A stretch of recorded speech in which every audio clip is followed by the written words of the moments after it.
Today we are going to be discussing the vision of INTUBA as a sustainable project for Southern Africa. And at this time, I would like to introduce some of our board members, and then we will get right into the program. First, I'd like to introduce Thabisa Masina. He is also from Zimbabwe. Thabisa, would you come up, please? Can we give him a round of applause? Yeah. Hello, thank you all for coming. Welcome all of you who are watching from online, from wherever you are, from whichever country you are, and welcome all of you that are here, the local audience. My name is Thabisa Masina. I hail from Zimbabwe, born and raised. I know firsthand the situation there in Southern Africa, especially in Zimbabwe, where I was born and brought up. I know the hardships of waking up in the morning, driving the cattle to a far place to look for just water to drink. And that same water may at times be the same water that we drink from as locals. I know firsthand that rains are not always regular, and sometimes we have to travel miles and miles just to get some water. So you being here today, you'll share part of what I know firsthand. I am the son of the soil, along with my president, Raphael. Thank you again for coming. Listen well. God bless you. Oh, thank you so much. And my name is Yvette Lata. I'm also a daughter of the soil from Zimbabwe. I was born and raised there. And my experience in Rhodesia at the time is quite a bit different to what Thabisa and even Raphael experienced. But my heart for our nation today is to see it restored, for it to come back to the place, not necessarily come back to where it was, but to be even better, to be a country that is filled with solutions that can help not only Zimbabwe with sustainable clean water, with sustainable crops, with sustainable solar energy. But we pray that what is happening with INTUBA would be a prototype that would eventually go to other nations in the world that are experiencing drought and difficulties. We believe Zimbabwe to be a huge answer to a lot of the world's problems. I would also like to introduce Steve Malasek, and he is our geologist, and we'll be hearing from him later on. Let's give it up for Steve. He lives in Plano, and so does Thabisa. I believe he's in Richardson. Is that correct? Yes. And then our president, Raphael Mthombeni. Yes, we love having you here. And his wife, Evelyn, who's in the crowd today. Hello, world. I want to just give you a little bit of background. But before I do, and I want to share with you an opportunity to be able to give towards the end of this program. Some of you may only be able to be on here for a little while. And the reason why we're doing this is so that you can be informed and that you can also partner with us. You can go to www.intuba.org, donate, and that's a way to take you directly to their page. There's also INTUBA's address in Cleburne that you can mail checks to if you want to do a monthly basis. We will be talking about giving and donations later on in this hour. Today, on the agenda, we're going to be discussing the next few things.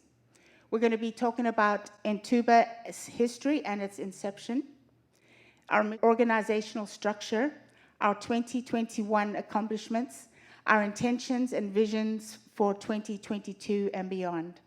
And so that's where you all come in, around the world and here in our congregation. Towards the end of our presentation, we'll be having an open time for Q&A. If you have any questions, we ask for you to come and line up here towards the end of our time, and we'll let you know when that is, so that people can see your faces wherever they are in the world. We have people tuning in from Australia, from England, of course, Africa, Zimbabwe, South Africa, and many parts of the world where our people have gone to. Zimbabwean Rhodesians are dispersed across the world. And so for you directly, I'm speaking to you and I'm saying, let's get together and let's change our nation. Let's take the initiative and be the solution for our nationals on the ground who can turn their nation around through agricultural reform. Can we clap that out? In 2009, I went back to Africa, to my nation, to Victoria Falls with a group of Texans and a dear friend who's also here today, Cindy Neal. We went to pray for our nation and to pray for the Lord to restore that which the enemy had stolen away. There's no reason why Zimbabwe should be considered one of the poorest on the planet. It used to be one of the wealthiest. And we are contending that the Lord is going to restore through the blessing of the soil, through agricultural reform, through the things that Raphael has received vision to do, and through our geologist, whom I prayed for over in 2009. We prayed for agricultural, sustainable options to come into the nation. And we prayed, the Lord told me specifically, pray for a geologist who can come in and survey their land to pinpoint where water was. I had no idea the caliber of man who would be sitting in our presence today. When it's time to introduce him, I'm actually going to read your resume. It's quite impressive. When God does something, he does it right. I love that. So needless to say, 2009, we spent several days interceding for Zimbabwe. And last year, I was able to meet Raphael and his wife, Evelyn. And he shared with me his vision for Zimbabwe. He shared a desire to see, just like I did, sustainable crop growth, sustainable water, which means drilling wells, sustainable solar energy. And he told me how he had this full package, we call it a kit, that can go into a village and literally revolutionize a village to where it's self-sustaining, where they can produce crops for themselves and then turn around and reproduce crops for other areas. And the end goal is for marketing to be produced and to go across the world like Zimbabwe did years ago. That is the end goal. You guys get to be a part of a huge vision that will ultimately affect the world. I'll just let that sink in a minute. Those of you who are listening in, and if you buy into what INTUBA is doing and want to sow into this amazing project, you get to be a part of revolutionizing a nation so that it can continue to fulfill the desire that God has had from it since its inception.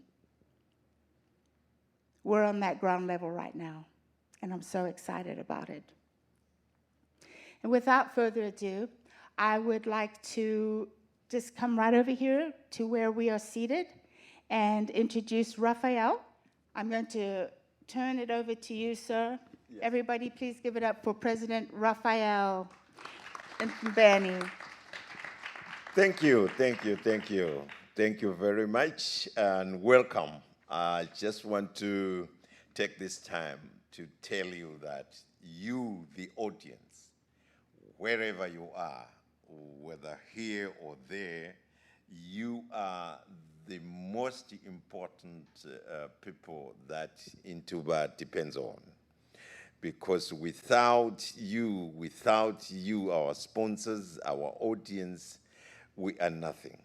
We are just here to share with you who we are and what we want to do. Basically, what we want to tell you, the history of this organization. It started with me and my wife. We used to be pastors in Zimbabwe for over 30 years, and we used to work with communities out there.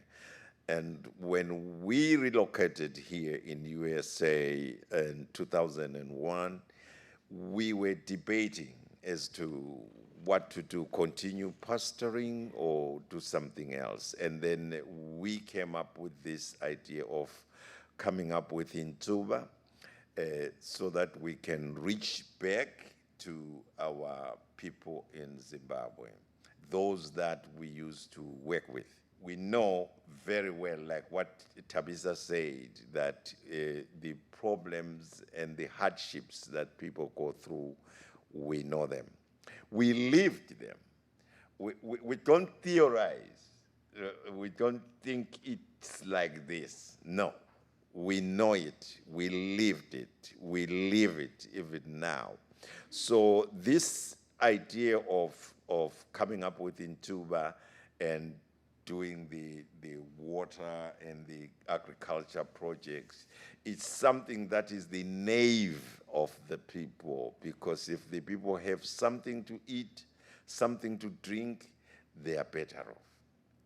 They are better off. Let me give this time, show the video on the screen, and then I'll talk after. At INTUBA, we believe access to clean water is the key to breaking the poverty cycle of rural communities in Southern Africa. Rural in Southern Africa means you live in the dark. No transport, no electricity, no power, no nothing. You have to walk to a store, you have to walk to a school, you have to walk for water, walk miles. INTUBA offers resources for a community to take off from zero to life. By drilling wells that allow the communities easy access to clean groundwater, INTUBA provides for the basic needs of each community, as well as creating opportunities for economic growth. The main need is the need for clean water. When we address the clean water problem, we are addressing the health of the people, because if they stop drinking with animals, then they drink clean underground water. It improves the health of the whole community. And we don't just drill a well, but we start a nutritious garden close to the well, so that these people will have a permanent source of clean water and nutritious food. INTUBA provides training and support for communities to build and maintain their own gardens. The raised bed farming technique is a perfect fit for these sub-Saharan conditions. The farming equipment is simple and easy to use, and the combination of raised beds and drip line irrigation allows crops to thrive in drought conditions. Instead of digging, we raise the bed, and then we put the drip lines on top of the bed. And then we raise a bucket, and gravity from the bucket leads water through the drip lines. And then we plant where it drips only. We don't wet the whole thing. The first community took a workshop, and I showed them how it will work. We tried to make the community have the ownership of the project. They should work on it, protect it, and keep it. We ask the people to build the beds first before they get the drip line. All the drip lines they get are according to the number of beds they have built. If it is 10 beds built, 10 drip lines. 20 beds built, 20 drip lines. INTUBA has shown the whole community that it is a project which will improve our lives and improve our children's lives. Now we are not going to suffer pumping from the borehole. We are now going to use the tap, and this has improved the whole community. And they feed beyond themselves, because the people come buy vegetables, so that nutrition goes beyond to other communities. And this is why we get calls from other communities. They want the same thing, and we are looking forward to grow as an organization so that we can turn the whole region green.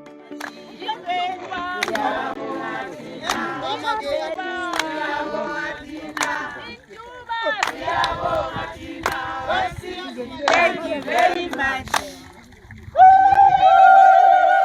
I think this is self-explaining. That's mainly our mission is to envision the world that has needs. It meets the needs of the people. So we are trying to help the people. It's called empowerment. you empower a community. You take it from a certain stage, stage 0, to the middle stage, to a higher stage. So we are just working on that as part of our mission to alleviate the poverty of the people. We do this through this agriculture project, which is agriculture, drilling wells, and then we share Christ, we share Christ's love as well as we do that. That is mainly our mission for this project INTUBA.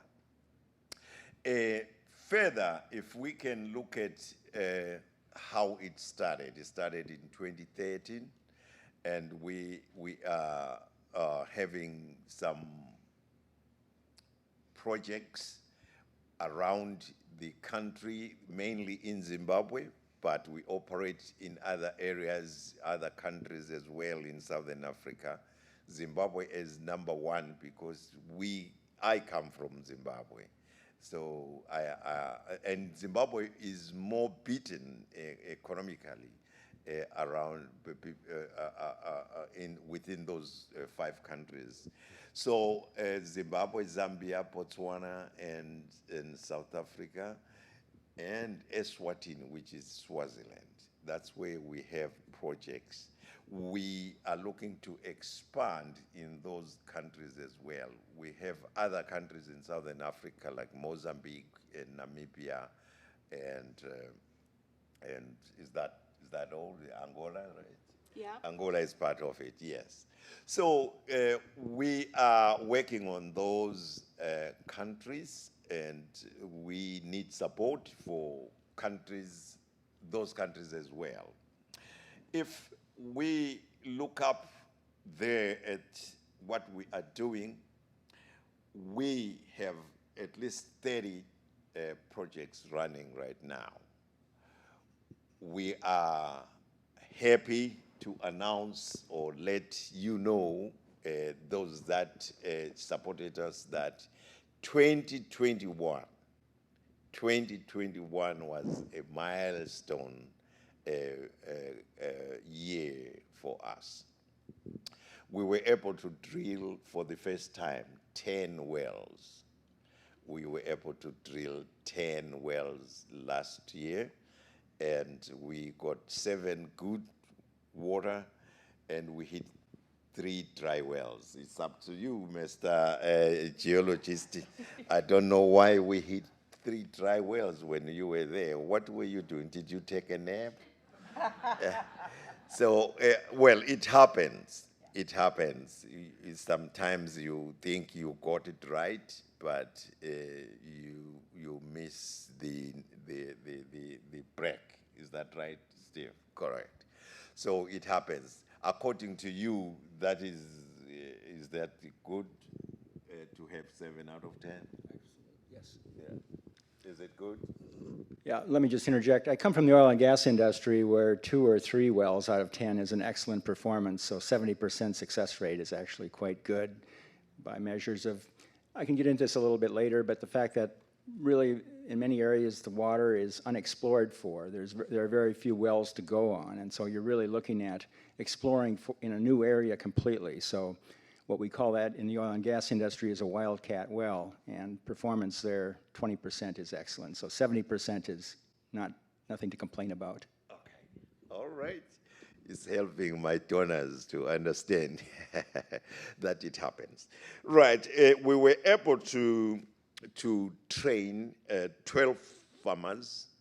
We are connected to a college run by TMG in Zimbabwe, where we send our farmers to go train, and then we take them back to their respective farming areas. I spent quite some time last year in Zimbabwe, 2021, where we were able to have a huge workshop where we brought together a number of farmers that came together to make a tour so that they can learn from other communities what they are doing. It was over 100 farmers who came together to fill a bus to go on that tour. On that level, we were in 2021. We had the water, which is the drilling of wells, and then the establishment of gardens, which is this next phase. So we are going to continue to do that in 2022, where we are going to look at what we are going to be doing in 2022. So basically, in short, this is INTUBA. And please, if you have questions, keep your questions. Those that are over there, they can type their questions, and then we can read them later through the program. You can type them on our INTUBA Facebook page, and Tabisa, one of our board members, will be coming up and sharing those questions with us, and one of these gentlemen will be answering those. Okay, that's INTUBA right there. We have the history of INTUBA, how it started, when it started, and what we accomplished and in 2021. We are yet to project what we have in 2022. Is it? Yes, if we look at 2022, we are looking at drilling 12 wells. We were able to drill 10 last year, and then we said, why don't we put 2 more and see what our donors can do. We depend on the donations. We don't have any other source of money that we have, but people donate. The 10 that we drill, we got it from you people who donated. It cost us about $70,000 last year to drill those wells. In 2022, we are looking at 12 gardens as well. 12 wells, 12 gardens. And 12 solar systems. And 12 solar systems. Yes, because we have now decided to drill and solar at the same time. It's cheaper rather than to have a manual pump, take the manual pump up, and then put the solar. And then these gardens that are done in 2021 to 2022, they hit the road running because they have running water into the gardens, which has never been seen somewhere in Africa. There are some areas like that, but these gardens have an upper hand because they have water close to the garden. We lead the pipes into the gardens so that they can water and start having food at the same time. So we are looking at training 48 farmers in 2022, and we are looking at buying kits, drip kits for each garden, and we are looking forward to fence the gardens, because sometimes if we don't fence the gardens, animals come in and destroy the crops. And then we are looking at the same time, looking for the market, because these gardens, like we have 30 gardens. If we put them together and organize them, they can make a very big, good produce. And then they don't have means to take that produce to the market. We are, because we have a board here that is sitting here, and there is a board in Zimbabwe which is working with these gardens in Zimbabwe. So they are looking for the market, and they are looking for a truck which can ship the produce from the gardens to the market. And then that money goes back to the respective communities that produced those crops, which is, you find that in the rural areas, they have money to pay for school fees for their children and buy uniforms for their children and have something, buy something different from having nothing. That's empowerment. That is exactly what we are looking forward to be doing. So these are the projects that we are looking forward to do in 2022. These are dreams. These are the dreams that we think our donors will come in and help us through, like what you did last year in 2021. I think basically that's what I have for this session right now. Okay, I wanted to bring up a couple things. Streamlining with the farmers that come into this program, they do go to the college and they are educated as to what can be planted in the ground in their area. So the pH balance has everything to do with what they can grow and then market.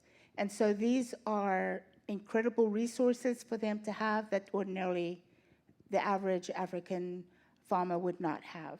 So it's like guaranteed when they start planting in these kits, they're guaranteed a crop because we know what grows there. Yes. Isn't that wonderful? Yes. And like you were saying, collectively, all of these farms, 30 farms so far, it's like one huge co-op. Yeah. Coming together, pooling their resources, and saying we can make a difference for our own nation. We're not going to depend on the government to feed us. We're going to feed ourselves. Exactly. And so that is definitely INTUBA's goal, is to, like you said, empower, equip, and then them go forward and reproduce. Exactly. We love that. And these programs are sustainable. It's very because sustainable. if we drill a well, it's a permanent source of clean water. A permanent source. If there can be a breakdown of a pump, but you pull up the pump, you fix it, you put it back. So these are sustainable. They are projects that go on and on and on. Wonderful. Yes. Thank you. I want to, before we officially introduce Steve, I want to just share who's sitting in front of us. And again, in 2009, when the Lord said, pray for a geologist who can come and survey and pinpoint where water is available, I didn't know in 2022 that I would meet this caliber of a man. Just bear with me. Steve Malasek is a water and engineering and energy development advisor with qualifications in technical, business, and legal disciplines through professional work, education, research, and volunteer experience. As founder and principal of Water Pathways, LLC, he has consulted for nonprofits in assessing water resources, preparing project proposals, and coordinating with service providers.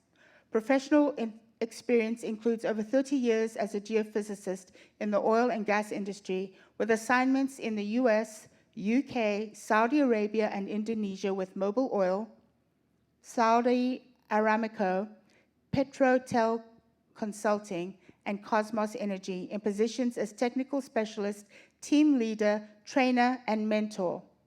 His education includes a BA in physics, a master's in geophysics, a master's in engineering management, an MBA of international business that was done in Dallas, energy law and policy done in Dundee, Scotland, and a PhD in water law and policy, also at the University of Dundee in Scotland. His goal is he seeks to apply his multidisciplinary and international experience in water, energy, and agriculture through collaborative partnerships for sustaining economic development. When I prayed for a geologist, I didn't know who the Lord would bring to us. Isn't that great? He's at the top of his field, and God has placed Zimbabwe and other nations on his heart. A more humble man you could not meet. It's a little intimidating, not gonna lie. Little girl, daughter from the soil. Thank you for being the answer to our prayer. Thank you, Yvette, and good afternoon, everyone. Good afternoon to our guests joining us online from around the world. Thanks so much for your attention this afternoon. What I want to do is go into a little bit more detail of what Raphael alluded to in terms of our project structure, how we do things, and I'm going to do it at sort of three levels. One is a very broad overview of how INTUBA's activities fits into the overall scheme of things of empowering farmers. INTUBA is not, as you can guess, is not a charitable or a charity organization. This is not about just philanthropy. This is about empowering farmers in Southern Africa. And to do that, we fit within a broader framework that I'll be talking about here in a moment. So it's all about empowering really smallholder farmers, these local communities. Typically, these are acreages of a few acres, maybe 5 acres, something of that nature. So in the overall scheme of things, what we're talking about is how INTUBA fits into really providing inputs, primarily water, agriculture, the solar power, seeds, fertilizer, that type of thing. But there's another component to it, and that's training and capacity building for these local farmers, because traditionally, as you may be aware, maize or corn is a very common crop grown. So what we're trying to do is encourage them to grow higher value crops, tomatoes and fresh vegetables, things that have a market value. But there's a training element to that, and we partner with, as you'll see on that chart there, a college that Raphael has alluded to, Ebenezer College, and also an organization that is a coordinator, TMG, Turning Montebello Land Green. And then market access, being able to sell this produce is absolutely critical to empowering them. So I just want to quickly go through a few visuals here. I'm not going to go into a lot of detail, but water, the inputs, that's really foremost in terms of enabling their productivity.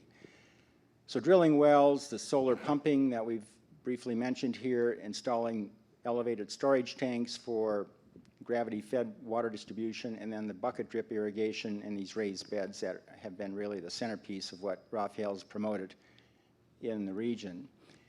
And then, as is indicated, the training, the capacity building, the ability to become better farmers is an essential part of being able to upgrade the skills for this empowerment mission that we have.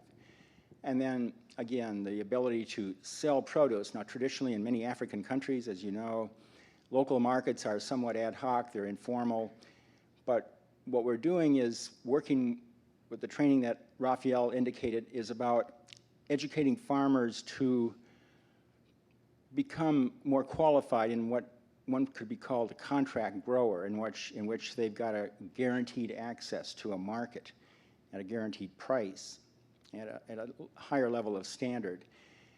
And this local company near Bulawayo, Zimbabwe, called Hamara Foods, has been very instrumental in providing a structured way of upgrading skills at the very basic level, the bronze level, just providing some basic training, and then being able, at the silver level, producing to international standards, then furthermore generating greater output at the gold level, and then at the platinum level, really at the level of then being able to qualify for bank loans. In other words, to become somewhat self-sufficient economically themselves.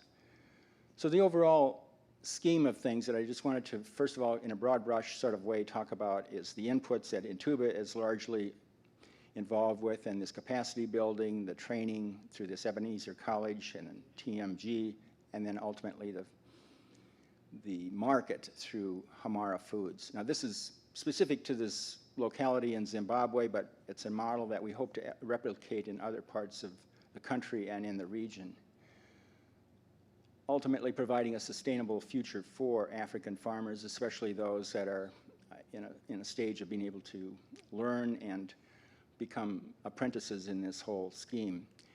So I now want to go into just a kind of come down to a little bit more detailed level here, and this flow chart looks a little bit complicated, but the main point of it is that in our work in these communities, we don't follow a linear path. In other words, sometimes if there's water available, we'll step in and start installing gardens right off the bat.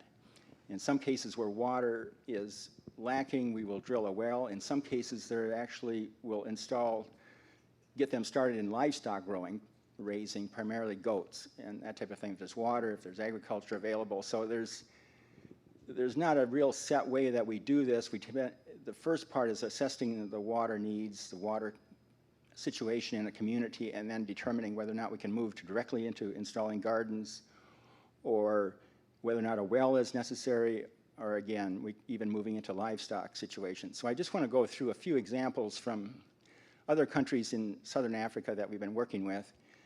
And just to illustrate this, in the case of Zambia, in this Mubule community, they actually had access to a source of water. So the gardens really was the first thing that actually happened in that community. In Botswana, the situation in this Tonata Gardens area is such that we can use the municipal supply of water. And so actually raising goats and raising crops immediately because of proximity to a municipal water supply and allowed that to happen. In South Africa, in this particular community, I believe it's a surface source of water that they actually were instrumental in installing a pipeline from a river or a lake, I can't remember. But anyway, a stream. And so they were able to get the garden started by virtue of the fact that they were near a stream. So all these situations are different. The one in Swaziland that you see here is very traditional. Drilled a well in 2016, a successful well, moved on to installing the gardens, and then these crops. So the message here is that it depends on the situation or the local community needs, whether water is the first part of it. I do want to highlight now 3 projects that are really specific to water. So we've gone with this overall arching sort of situation, then the overall scheme of these paths, and then now talking to them really about water specifically. In 2020, and as often happens in Southern Africa, droughts are severe, and this was covered actually, international news article covered this one near Gweru, which is in the Midlands province of Zimbabwe. Very desperate situation. The reservoirs were drying up, and in particular, that community itself, Gweru, was a desperate situation, and fortunately the well did strike water. And I'm going to play here in a moment just a level of appreciation that comes from those that are so blessed with water. Baba Mtombeni Linjani, I'm so glad to report that our well is about 98% full. The joy that I'm experiencing cannot be expressed even in words.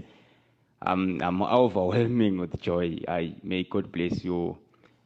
May God increase you in everything that you do. May the hand of God be with you always. We are so grateful. We are so grateful with what you did for us. And above all, we thank God who makes all things possible. And we really thank INTUBA Sustainable Projects for their wonderful, wonderful support and for their wonderful work. I would thank you so much, and may God bless you. May God bless you. And I believe the end of, on the end of the day, or maybe tomorrow morning, the well will be overflowing with waters, and we are really, really grateful. Heartwarming message there. And here's another example of just from a successful well. That comes from a successful well.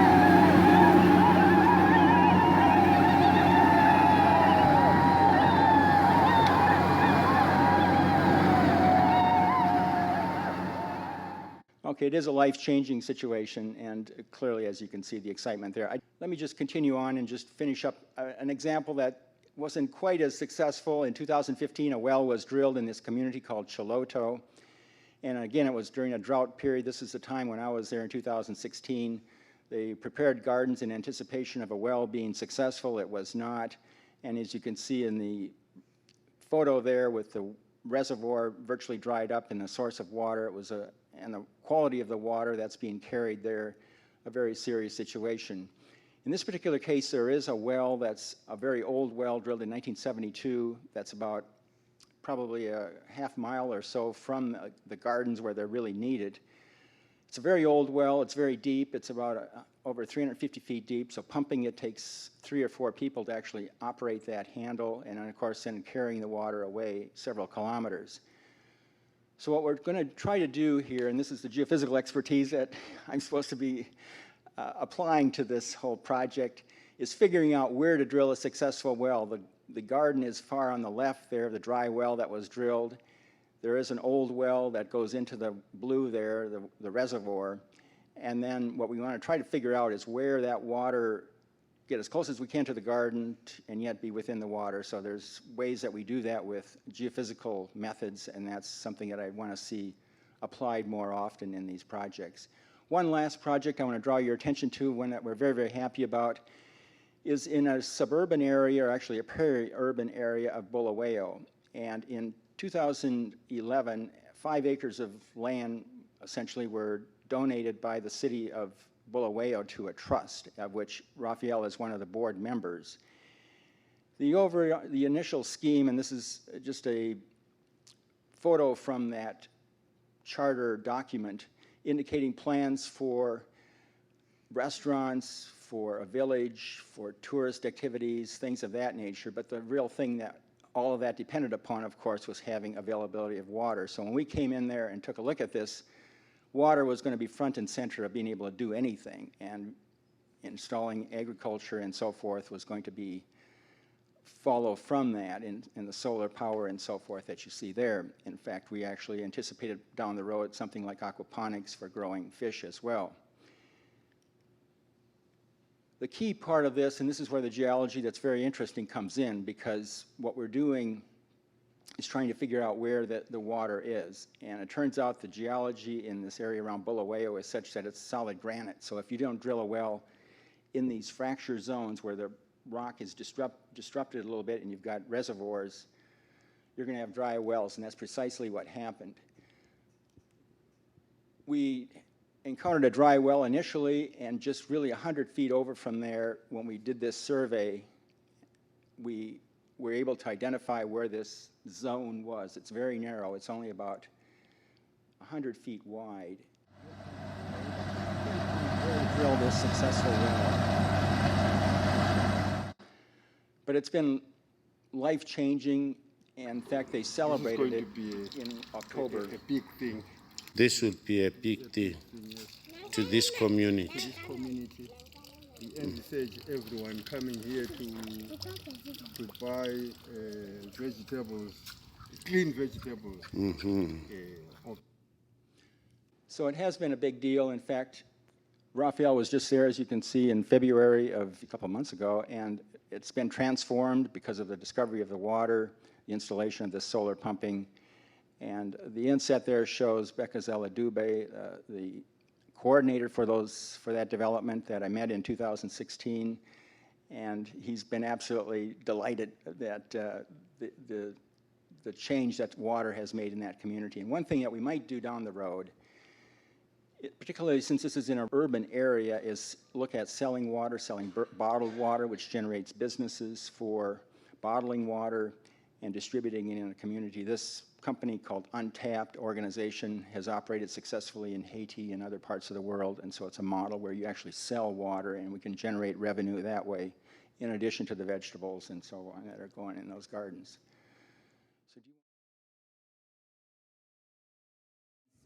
We'd like to introduce Pastor Alan Latter at this time to come up and just share, for those of you who are zooming in from all over the world, just a wonderful testimony of how a single church can make a difference in a nation.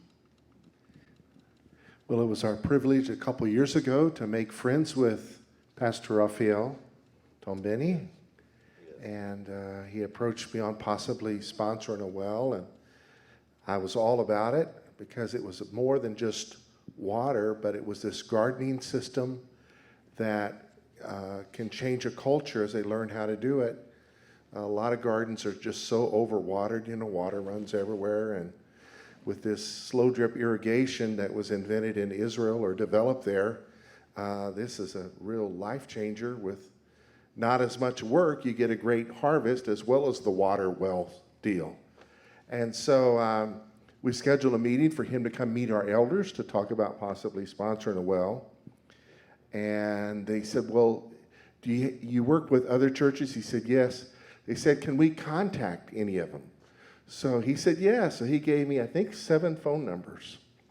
And it took me 2 or 3 weeks to get around to contacting all of them, but every single one just gave a big thumbs up for Raphael's integrity, the accountability. Some people had been there to see it. One pastor went, was part of the celebration when water hit, and also part of baptizing 13 people there. And so after hearing several eyewitness accounts, as well as people who've had years of relationship with Raphael, even prior to this ministry developing, we thought, well, let's have him come and speak to our people. So honestly, my desire was to have a bulletin board with one of these fundraising thermometers, and let's start raising funds to drill one of these wells. So he came with his lovely wife, Evelyn. They shared a bit of their vision. They sang a Zulu song. It was awesome. People fell in love with him. We didn't ask for a dime. They sat down after service. People began to come up afterwards to meet them, as usually happens. And in a few days, we had enough money for 2 wells. Yes. And so that was awesome. So we obviously distributed the funds to INTUBA. And when the wells were drilled, they took video footage and sent us videos of the people celebrating the very wells we were part of sponsoring. So we shared that with our people over 2 consecutive Sunday mornings, and it was just awesome. Well, since that time, I think through 3 different donors, $5,100 has been contributed to go towards the next well. So today, Raphael came and greeted our people, and that's when I asked the people for more than just a dime to contribute. Let's get a 3rd well done this year, so we'll see what happens. Anyway, so it's been a positive experience. I've been pastoring for 30 years, and I love missionaries. I was a missionary kid. I love missions endeavors. I've seen how the rest of the world lives, and I love the fact that INTUBA communicates. So many mission efforts are noble, but they don't do a very good job of communicating. So it's like you're giving in the dark. Not so with INTUBA, everything's in the light. So that's my take on things, and just thrilled to be friends with you. Thank you for that Raphael. compliment. Thank you for that compliment. Thank you, Pastor.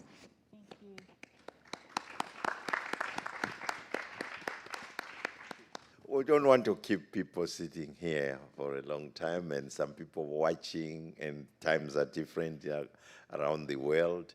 We just want to wrap up. But before we wrap up, why don't we look at again our 2022 projection?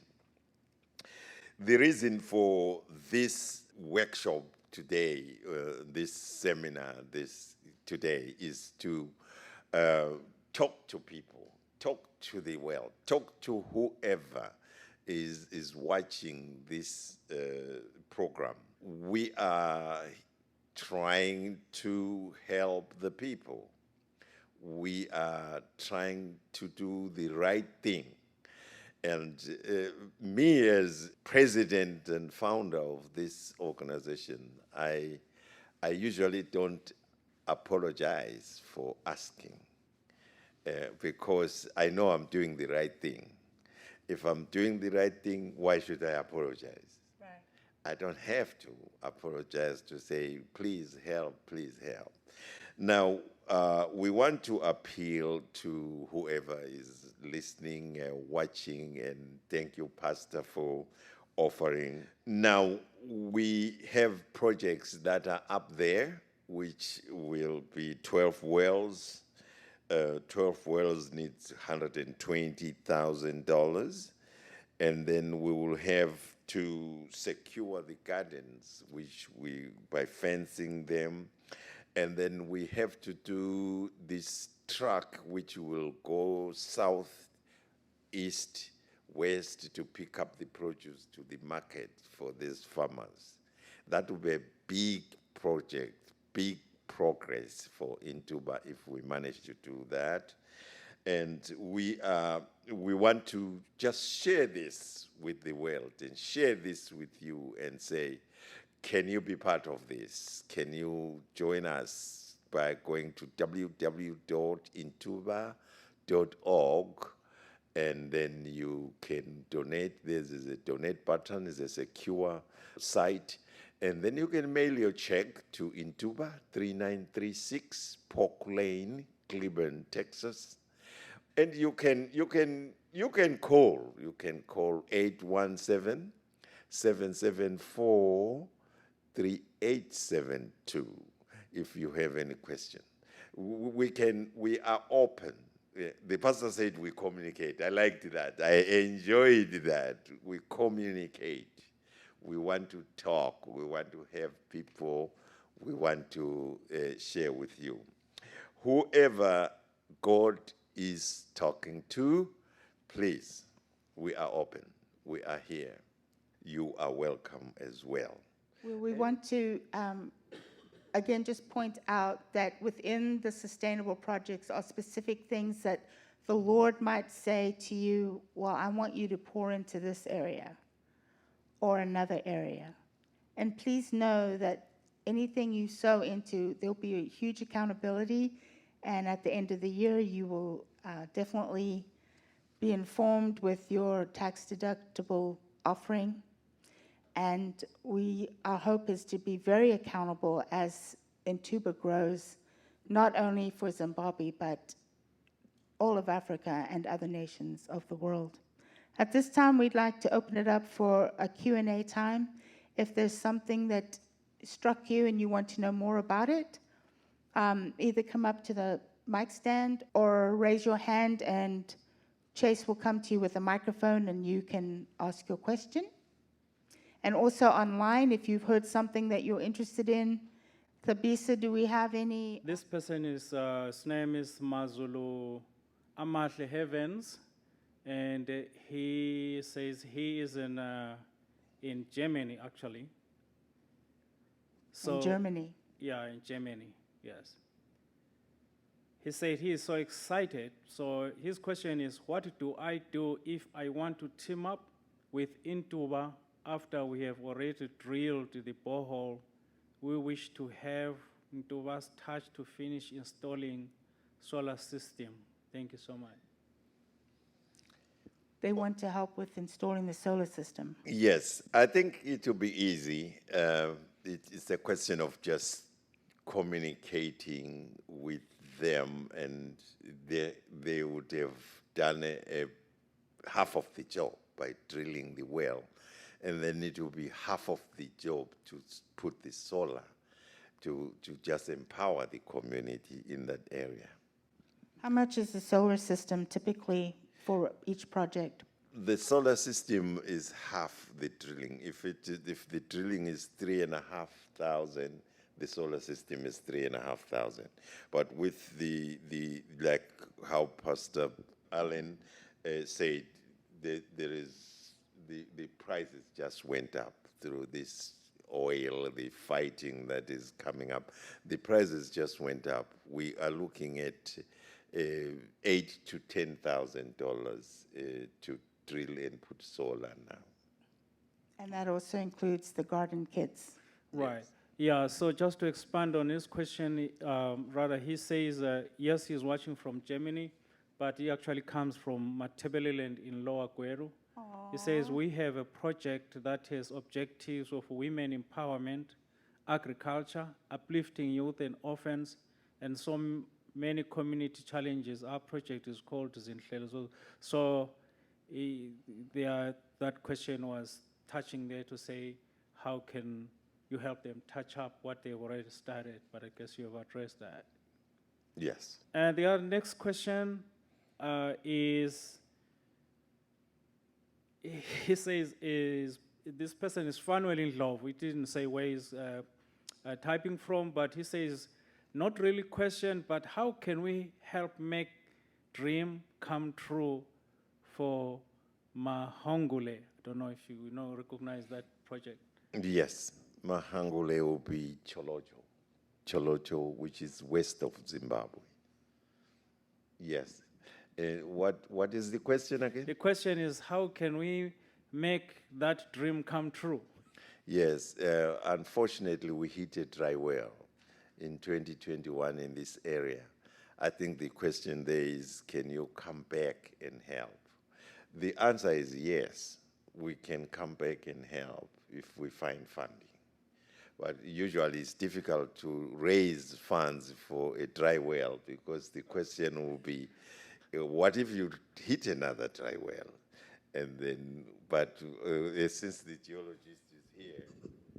Yeah, what I tried to cover in that illustration, Mahangale is near Chiloto, of course, and the well was drilled, a dry well, in 2015, and then Raphael just pointed out last year, 2021, another dry well. However, there is a successful well that's been producing water since 1972.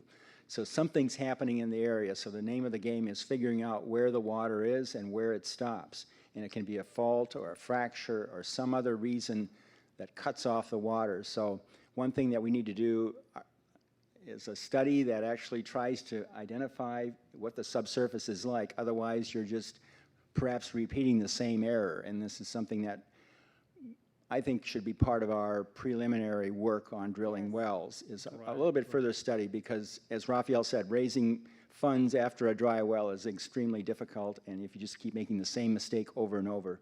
We know there's water in the area, a very productive well, so something changes and we need to figure that out. Right. Maybe just to add just 1 second, I know in Blower in Luveve or somewhere, we hit a dry well at some point, but we did a resurvey and a line of water was found somewhere. So part of this fundraiser and part of why we need more funds is if our geologist has more resources to actually get those tools that will minimize the incidence of dry wells, that will help. Yes, yes, yes, yes.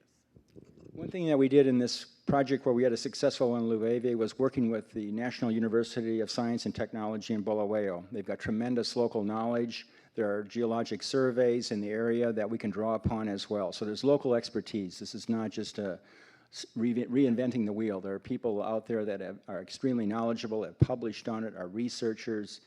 We can draw upon that expertise as well as the local contractors themselves that have had experience. So there's a wealth of knowledge and experience out there that we can draw upon to improve that drilling success. Yes, yes. I love the fact that we have all the practicals and the experience to know what to do on a geophysicist with geophysiology coming into the ground. But then we also have God. We have God to pray to. In this specific area, we combine what He does and we say, Holy Spirit, lead us to where that water is. God is more invested in seeing water for that region than we are even. So we ask for His eyes. We ask for the eyes of Jehovah Jireh to be our provider, to give us eyes to see the provision of the water in that area. And please type back to this person that we really appreciate their heart to see this region completely flourishing. We know there's water there, and in Jesus' name, we're going to find it.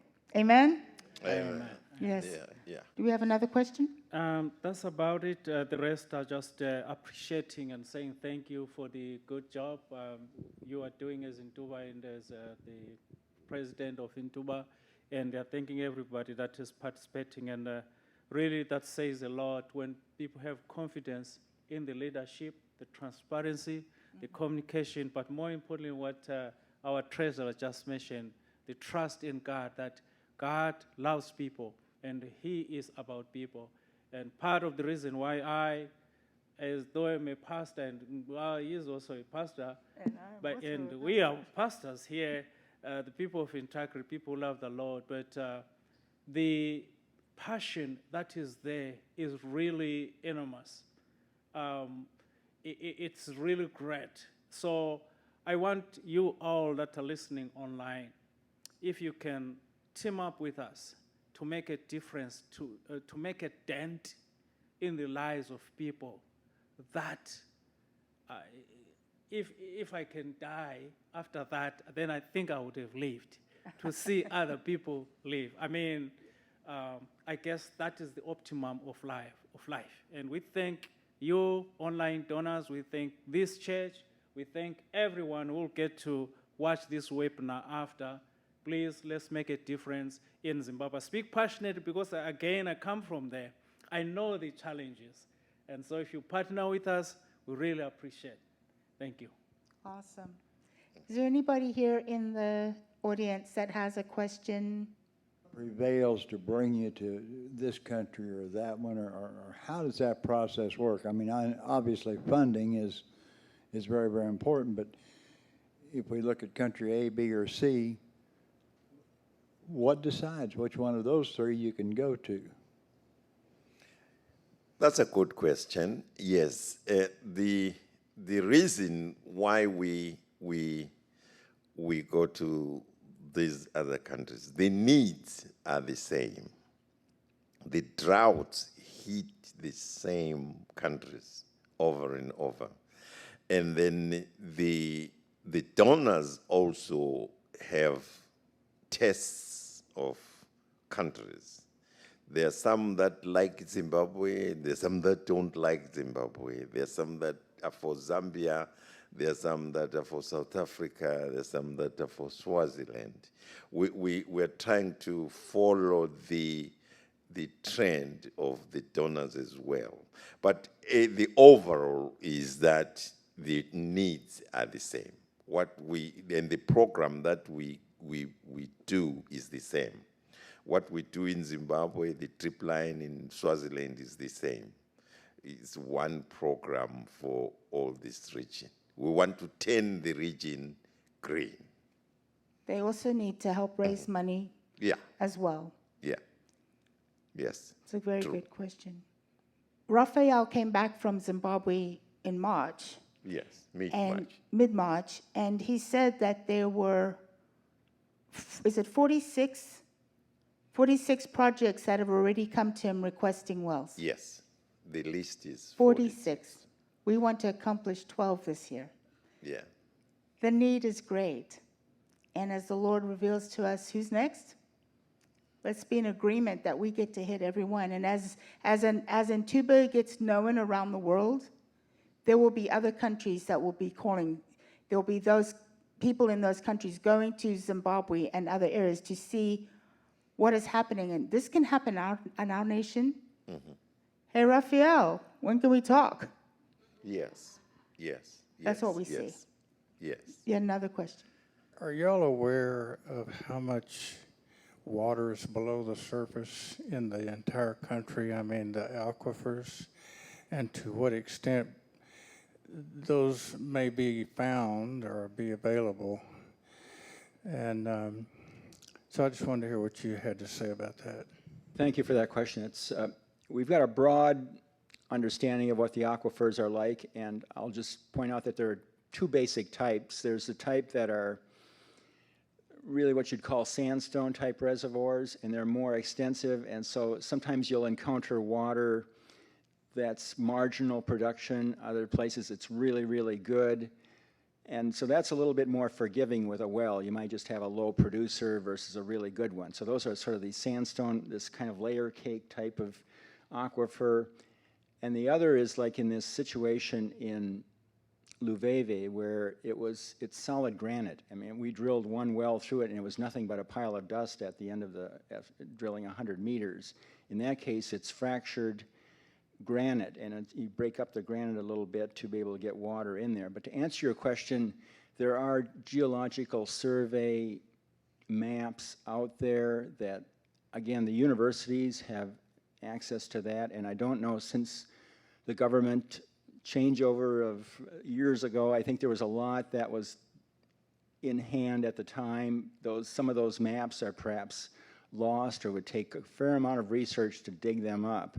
But there's a broad brush understanding. The universities, my impression, are probably the best sources of understanding of the geological situation of these two fundamental types of aquifers. And exploring for them is, this technology that's used, exploring for those are different. But unfortunately, we're going to, in each of the localities, we have to we can get a broad brush understanding, but we have to go in and be much more detailed because these wells, as I said, in over 100 feet can really be dramatically different. Are there any more questions in the house? I was just curious, what makes the raised beds better for the planting, I guess? Repeat the question. What makes the raised beds better for planting as opposed to just flat on the ground? Good question. Oh my God, that's a great question. Yes, dripping, it uses very little water, very, very little water. It's just a drop, just to the root of the plant. If we raise the bed, that gives the dripping more effective because you raise instead of dripping on the surface. If you drip on the surface, the gravity pulls that water down. And then the plant root will try to follow that water down. But if you raise the bed, you wet the heap of sand that is here with manure, and then your plant starts chewing and eating and growing easily because the soil is soft, the water is there, and then you just reap within 75 days. 75 days, that's a good return. Yes. That's awesome. Anybody else? Here's a question. How do you plan projects, especially the technical parts? Do you use local contractors? Is this done from Dallas or Bulawayo or Harare? And how about other countries as we grow larger? How will you get your expertise, your materials, and oversight to see this money well spent? Yes, like I said, there is a local board that is in Zimbabwe. These projects, they breed themselves. When people see a project, like a running project, which is our main one is Gafusi, I talked about taking the farmers down to see that project. After that, it's like you are injecting them with something that I don't know. They sprout because they want to be like what they saw. And then that way, the local team manages that. They manage the drilling of wells. As long as they have the money to do it, they can manage themselves. It will be the same with whichever country, because we have a rep in each country and a committee in each country that can handle that when it comes. The Swaziland one, they drill the well already. They drill it themselves out there. So that's how it operates. The local board manages everything. This board here fundraises and then communicates with the local board. And then that local board reports back to this board, and then it goes back to the donor. My question is two-part. Do you need us as teams? I know we need to help with the funds, but do you need teams from America to come over there? And if so, what would be our part in that? Oh my God, that's a beautiful question. The answer is yes. It's yes. We need teams from here. They can be students. They can be whoever. They can be, people that can go there. There is just a lot to be done down there through INTUBA. The teams can go to see what they have given towards. It helps. people to be there on the ground and see the people that they are donating to. There could be another set of people who want to go and spend time there working, like, for example, starting a garden and then doing these raised beds physically. If the youths can do that, if they want, like the question I got there, she can be there to see exactly and participate to build the bed. He won't or she won't come back here the same, because these things are different. Very, very different. You use tractors here. I see tractors at night planting. I say, what are they doing? Are they crazy? Because you use machinery here, but we use physical power to do these things. Many people need that to see that happening. This question is, you were saying it costs about $8,000 to $10,000 to drill a well. My question is, how much of that money goes towards administration and how much of it actually goes towards the drilling of the well? Thank you. That's a good question. INTUBA has not grown to be that expanded in administration. We were just raising the money for the project. If, like, the money we raised here, it goes direct to the project. But the amount includes three things. It includes surveying the area to look for water. It includes drilling, hiring a drill and drilling the well. And it includes another team that comes to fit the solar. It takes three components.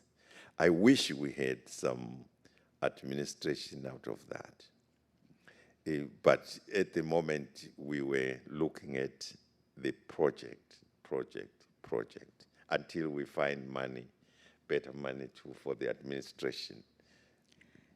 Something that has recently transpired is we now have a marketing director who can make INTUBA more visible, and other organizations or have charitable departments in their business and they want to sow into our INTUBA can do that, and that will go towards everyday working expenses. But the actual $8,000 to $10,000 goes strictly to the project itself. And so I would you like to stand? You can't see this on the screen, but there's a handsome young man now, Chase Harmon, who is our marketing director. He got his MBA, graduated this last year, and has already been put to good use with influencing INTUBA through the region. We're starting to raise money for the everyday workings, and we're trusting churches and local people to catch the vision to be able to pour into the specific projects itself. Yeah. Welcome, Chase. Yeah. INTUBA is not a water well drilling company. It's a ministry that gets projects done. So do you have a selection of water drilling companies to give bids when you're ready to do a well, or is there just one company primarily available in a given area of the country? Thank you. That's a good question. Now, we have various drilling companies. For example, it's expensive to hire a company in Bulawayo to go and drill in the Midlands. We hire a company that is closer to the drilling area so that it's cheaper, because they will pay for transport. If we bring a company from Bulawayo to go and drill in Silobela, that's over 500 miles, then we look for companies that are closer there. Even when we are in Bulawayo, we look for companies that are drilling the south, drilling the west and the north. We don't have one company that drills for us until we find our own rig. Then if we have our own rig can go drill all our wells. it's equally expensive because the same money, like we spent $70,000 last year on drilling. That means we can spend $70,000 to buy a rig somewhere if we have that money. Well, we just want to thank you so much for coming today. And for those of you who are online, we hope that this has been beneficial and that you are inspired, and especially any Rhodesians or Zimbabweans around the world, like the gentleman who's in Germany is from Matabeleland. We're thrilled. I'm sure there are many of our friends who are viewing online right now. And the way to turn our country, Zimbabwe, around is by having fresh, sustainable running water that can create crops, that can reproduce and be sustainable, and where people can have their own incomes. That's our bottom line. Thank you so much for coming, and Raphael is going to close with a few words. Thank you, thank you. In closing, this has been wonderful. This has been great. Thank you very much for coming and sharing and watching and participating and asking questions. I didn't expect that people would ask so many questions, which is good. Yeah. Let's hope you got the right answers. So we will continue to fundraise, and this might not be the first and last time here. We might come back in this church. This is our hub here. This is our heart here. Thank you, Pastor. Thank you, congregation. Thank you, everybody. Thank you, the electricians at the back there. Joseph Pilgrim. Thank you very much for taking care of us this afternoon. Thank you. Thank you so much.